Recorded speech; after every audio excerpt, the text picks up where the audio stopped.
நீங்கள் வெளியில் உங்களை ரொம்ப சந்தோஷமாக காட்டிக்குவீங்களா? ஆனால் மனசுக்குள்ளார எப்போதுமே கொஞ்சம் கவலை, வருத்தம், வேதனை, எமோஷனல் ஹர்ட்ஸ் இதையெல்லாம் சுமந்துக்கிட்டே இருக்கீங்களா? இந்த வீடியோ உங்களுக்கு தான். ஏன்னா வெளியில் சந்தோஷமாக காட்டுறது மட்டுமே முக்கியம் கிடையாது. உள்ளுக்குள்ளே நீங்கள் எந்த மாதிரி ஃபீல் பண்ணுறீங்க அப்படிங்கிறது தான் ரொம்ப ரொம்ப முக்கியம்.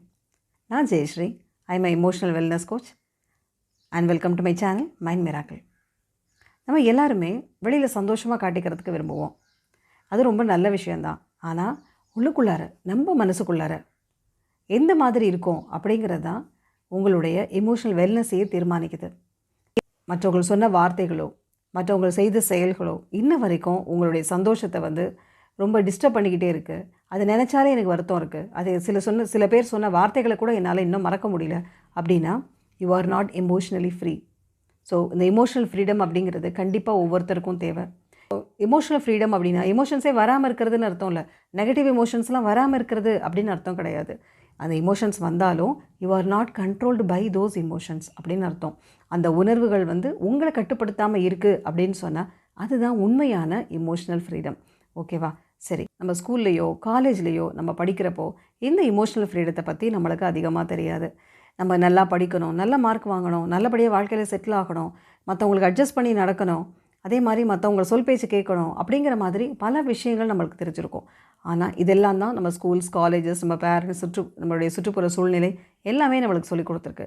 ஆனால் நம்மளுடைய எமோஷன்ஸை எப்படி ப்ராசஸ் பண்ணணும், அதை எப்படி ரெகுலேட் பண்ணணும் அப்படிங்கிறத மோஸ்ட் ஆஃப் த டைம் நம்ம யாருக்குமே தெரியறதில்ல. ஸோ அதனால தான் வெளியில் நம்ம அட்ஜஸ்ட் பண்ணிக்கிறோம், மற்றவங்கள்ட்ட காம்ப்ரமைஸ் பண்ணிக்கிறோம், எந்த வார்த்தையை சொல்லணும் எதை சொல்லக்கூடாது அப்படிங்கிறதெல்லாம் கூட நம்மளுக்கு தெரியுது, எப்படி பிஹேவ் பண்ணணும் இதெல்லாம் கற்றுக்குறோம். ஆனால் அட் த சேம் டைம் நம்மளுடைய ஓன் எமோஷன்ஸ், நம்மளுடைய மனசுக்குள்ளே இருக்கிற அந்த ஃபீலிங்ஸை எப்படி நம்ம சரியாக ப்ராசஸ் பண்ணணும், எப்படி அதை ரெகுலேட் பண்ணணும் அப்படிங்கிறது நம்மளுக்கு தெரியறதில்ல. ஸோ அப்படி இருக்கிறப்ப என்ன ஆகும்னா உள்ளுக்குள்ளார இப்போ சப்போஸ் உங்களுக்கு யாராவது ஒருத்தவங்க ஒரு விஷயம் சொல்கிறாங்க, உங்களுக்கு ரொம்ப ஹர்ட் ஆகுது, ஆனால் நீங்கள் அதை வெளிக்காட்டாமல் ஒரு ஸ்மைலோடு நீங்கள் அதை தாண்டி போகிறீங்க. அதே மாதிரி உங்களுக்கு சில சமயங்களில் நோ சொல்லணும்னு தோணுது, ஆனால் உங்களை மீறி நீங்கள் எஸ் சொல்லி கஷ்டப்படுறீங்க. ஸோ இதே மாதிரி இங்கே செஞ்சுக்கிட்டே இருக்கிறப்போ என்ன ஆகும்னா இந்த எமோஷன்ஸ் எல்லாமே உங்களுக்குள்ளார பைலப் ஆகிட்டே இருக்கும். அப்படி பைலப் ஆகிட்டே இருக்குன்னா ஏதோ ஒரு மொமெண்ட்டில் உங்களை அறியாமல் நீங்கள் பர்ஸ்ட் அவுட் ஆகிடுவீங்க. ஸோ உங்களை அறியாமல் அந்த உணர்ச்சிகள்லாம் வெளில வந்துடும். அது ஒரு சின்ன ஒரு ட்ரிகராக கூட இருக்கும். ஒரு சின்ன காரணம், ஒரு அல்ப காரணத்துக்கு கூட நீங்கள் ரொம்ப அதிகமாக கோவப்பட்டு டென்ஷன் ஆகி சத்தம் போடுற மாதிரி கூட அந்த சுச்சுவேஷன் வந்துடும். ஸோ அப்போ எல்லாம் உங்களை சுற்றி இருக்கவங்க எல்லாம் கேட்பாங்க, இது ஒரு சாதாரண விஷயம் தானே, இதுக்கு ஏன் இவ்வளோ கோபம், இவ்வளோ வருத்தம் அப்படின்னு எல்லாருமே கேட்பாங்க. ஆனால் உங்களுக்கு இது காரணம் என்னென்னா அப்போ நடந்த அந்த ஒரு இன்சிடெண்ட் கிடையாது, அப்போ நடந்த ஒரு வார்த்தை, அப்போ சொன்ன ஒரு வார்த்தையோ அப்போ நடந்த ஒரு இன்சிடெண்ட்டோ கிடையாது. மனசுக்குள்ளே ஏற்கனவே இருக்கிற அந்த ஓல்டு எமோஷன்ஸோட அவுட் பர்ஸ்ட் தான் இது. எப்போயோ ஸ்டோர் ஆகியிருக்கிற உங்கள் மனசில் தேங்கி இருக்கிற பல வருஷங்களாக உங்கள் மனசுக்குள்ளார தேங்கி இருக்கிற அந்த உணர்வுகளோட வெளிப்பாடு தான் இந்த எமோஷனல் அவுட் பர்ஸ்ட். நீங்கள் உங்களை அறியாமல் கத்துறதோ உங்களை அறியாமல் கோவப்படுறதோ நடக்கிறதுக்கு காரணம் அந்த ஒரு விஷயம் கிடையாது, ஏற்கனவே பல வருஷமாக இருக்கிற எமோஷன்ஸோட வெளிப்பாடு தான் இது. சரி, அதனால தான் எமோஷனல் ஃப்ரீடம் அப்படிங்கிறது ரொம்ப முக்கியம். எமோஷனல் ஃப்ரீடம் அப்படின்னா அது கவலை எந்நேரமும் சிரிச்சுக்கிட்டே இருக்கிறது அப்படின்னு அர்த்தம் கிடையாது. கோபம் வந்தாலும் கண்ட்ரோல்டாக இருக்க முடியும், அழுகை வந்தாலும் கண்ட்ரோல்டாக இருக்க முடியும். At the same time you can express in a positive way. இந்த எமோஷனல் ஃப்ரீடம் இல்லைன்னா எப்படி தெரியுமா இருப்பீங்க? எந்நேரமும் மனசுக்குள்ளார ஏதோ ஒரு தாட்டு ஓடிக்கிட்டே இருக்கும். அது சொன்ன விஷயங்களே திருப்பி திருப்பி ரிப்பீட் ஆகிற மாதிரி இருக்கும். இல்லை தனியாக பாத்ரூமில் உட்காந்து அழற மாதிரி இருக்கும். இல்லை சில சமயங்களில் உங்களுக்கு ராத்திரி தூக்கம் வராது. எப்பயோ நடந்த விஷயங்கள் உங்களை திருப்பி திருப்பி ஞாபகம் அதையே யோசித்து கவலைப்பட்டுக்கிட்டே இருப்பீங்க. ஸோ இதெல்லாம் தான் you are not emotionally free அப்படின்னு அர்த்தம், ரைட்டா?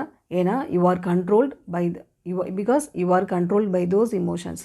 மற்றவர்களுடைய வார்த்தைகள் உங்களுடைய சந்தோஷத்தை கண்ட்ரோல் பண்ணுது, மற்றவங்களுடைய செயல்கள் உங்களுடைய சந்தோஷத்தை கண்ட்ரோல் பண்ணுது, மற்றவங்களுடைய பிஹேவியர் உங்களுக்கு கண்ட்ரோல் பண்ணுது. ஸோ ஆக மொத்தத்தில் யூ ஆர் நாட் ஃப்ரீ இல்லையா? ஸோ இந்த எமோஷனலி ஃப்ரீயாக இருந்தால் நீங்கள் எப்படி தெரியுமா இருப்பீங்க? உங்களுக்கு படுத்தோன்னே தூக்கம் வந்துடும். ரெண்டாவது, எப்போயோ நடந்த விஷயங்களை திருப்பி திருப்பி நீங்கள் ரீப்ராசஸ் பண்ணிக்கிட்டே இருக்க மாட்டீங்க, திருப்பி திருப்பி அதை நினச்சி பார்த்து கவலைப்பட மாட்டீங்க. அதே மாதிரி எந்த சுச்சுவேஷனாக இருந்தாலும் உங்களால் கம்போஸ்டாக இருக்க முடியும், நிதானமாக உங்களால் செயல்பட முடியும். யார் சொன்ன வார்த்தைகளும் உங்களை ஈஸியாக ஹர்ட் ஆகாது. அப்படியே நீங்கள் ஹர்ட் ஆனாலும் அதை நீங்கள் உடனே உங்களால் சொல்ல முடியும், நீங்கள் சொல்கிற வார்த்தைகள் என்னை ஹர்ட் பண்ணுது அப்படின்னு நிதானமாக பொறுமையாக உங்களால் சொல்ல முடியும். ஸோ இதெல்லாம் தான் எமோஷனல் ஃப்ரீடம். அதே மாதிரி கோவம் வராமல் இருக்காது, அந்த கோவத்தை கூட சரியான முறையில் நீங்கள் வெளிப்படுத்துவீங்க, சரியா? ஸோ இதுதான் emotional freedom. You are not controlled by other people actions, other people words. ஓகேவா? அதே மாதிரி you are not controlled by your own emotions. இதுதான் இமோஷனல் ஃப்ரீடம். மற்றவர்களோட வார்த்தைகள், மற்றவர்களோட செயல்கள், அதனால் நீங்கள் டிஸ்டர்ப் ஆக மாட்டீங்க. அதே மாதிரி உங்களுடைய இமோஷன்ஸும் அதிகமாக உங்களை ஓவர் பவர் பண்ணாது. இதுதான் இமோஷனல் ஃப்ரீடம். சரி, இந்த இமோஷனல் ஃப்ரீடத்துக்கு என்ன செய்யலாம் அப்படின்னா, நிறைய விஷயங்கள் இருக்குது. அதில் நான் 2 விஷயத்தை மட்டும் இன்றைக்கி சொல்கிறேன். 1 ஜேர்னலிங். நைட்டு தூங்க போகிறதுக்கு முன்னாடி அந்த நாள் எப்படி இருந்தது அப்படின்னு சொல்லிட்டு எழுதுங்க. எந்த மாதிரியான விஷயங்கள் நடந்தது, நீங்கள் அதுக்கு எப்படி ரெஸ்பாண்ட் பண்ணிங்களா, ரியாக்ட் பண்ணிங்களா, எந்த மாதிரி அந்த சிச்சுவேஷன் இருந்தது அப்படிங்கிறது எழுத ஆரம்பிங்க. அப்படி எழுதுகிறப்போ ஒவ்வொரு நாளும் நீங்கள் என்ன மாதிரி சிச்சுவேஷனில் எப்படி ரியாக்ட் பண்ணீங்கன்னு உங்களுக்கு தெரிய வரப்போ கொஞ்சம் கொஞ்சமாக உங்களால் அதை குறைக்க முடியும். சரி, இந்த மாதிரி கோவப்பட்டிருக்க தேவையில்லை, இந்த மாதிரி நம்ம சத்தம் போட்டிருக்க தேவையில்லை, இந்த மாதிரி நான் வருத்தப்பட்டிருக்க தேவையில்லை அப்படின்னு உங்களுக்கே தெரிய ஆரம்பிக்கும். ஸோ இப்படி செய்கிறப்போ கொஞ்சம் கொஞ்சமாக உங்களுடைய ரெஸ்பான்ஸ் டைம் அப்படிங்கிறது இன்க்ரீஸ் ஆகும். நிதானமாக பொறுமையாக நீங்கள் உங்களால் சொல்ல முடியும். ரைட்டா? ஸோ 2வது என்ன பண்ணலாம் அப்படின்னா, மெடிடேஷன் பண்ணலாம். உங்களுக்கு எந்த மெடிடேஷன் தெரிஞ்சாலும் சரி, அந்த மெடிடேஷனை ஃபாலோ பண்ணுங்கள். டெய்லி காலையில் ஒரு 5 மினிட்ஸ் ஆர் 10 மினிட்ஸ், நைட் அதே மாதிரி தூங்க போகிறதுக்கு முன்னாடி செய்கிறப்போ உங்களுடைய இமோஷன்ஸை உங்களுக்கு தெரியாமல் உங்களுக்கு வெளியேற ஆரம்பிக்கும். யூ ஆர் சப்ரெஸ்ட் இமோஷன்ஸ்ன்னு சொல்கிறோம் இல்லையா? என்றைக்கோ நடந்த விஷயங்கள் மனசுக்குள்ளேயே அழுந்தி போயிருக்கு அப்படின்னு அது வெளிக்காட்டாமல் மனசுக்குள்ளே வச்சுருக்கீங்க இல்லையா? அதெல்லாம் கொஞ்சம் கொஞ்சமாக வெளியேற ஆரம்பிக்கும். இந்த 2 விஷயத்தை தொடர்ந்து பண்ணுறப்போ உங்களுடைய மனசில் இருக்கிற அந்த சப்ரெஸ்ட் இமோஷன்ஸ் வெளியேற ஆரம்பிக்கும். மனசு ரிலாக்ஸ் ஆக ஆரம்பிக்கும். இன்னொன்று, ஜர்னலிங் பண்ணுறப்போ உங்களுக்கே ஒரு அவேர்னஸ் வரும், நான் எந்த மாதிரி இருக்கணும் அப்படிங்கிறது. ஸோ இது தொடர்ந்து ப்ராக்டிஸ் பண்ண இமோஷனல் ஃப்ரீடம் அப்படிங்கிறத உங்களால் ரீச் பண்ண முடியும். எந்த விஷயத்தில் நீங்கள் உங்களை மாற்றிக்கணும் அப்படிங்கிறத கமெண்ட் செக்ஷனில் சொல்லுங்கள். இந்த வீடியோ யாருக்காவது யூஸ்ஃபுல்லாக இருக்கும் அப்படின்னு நினச்சிங்கன்னா அவங்களுக்கு இதை ஷேர் பண்ணுங்கள். இந்த வீடியோ பிடிச்சிருக்கவங்க இந்த வீடியோவுக்கு லைக் பண்ணுங்கள். இந்த மாதிரி கண்டென்ட் உங்களுக்கு யூஸ்ஃபுல்லாக இருக்கும் அப்படின்னு நினைக்கிறவங்க இந்த சேனலுக்கு சப்ஸ்கிரைப் பண்ணுங்கள். இந்த வீடியோவை பார்த்த அனைவருக்கும் என்னுடைய நன்றி.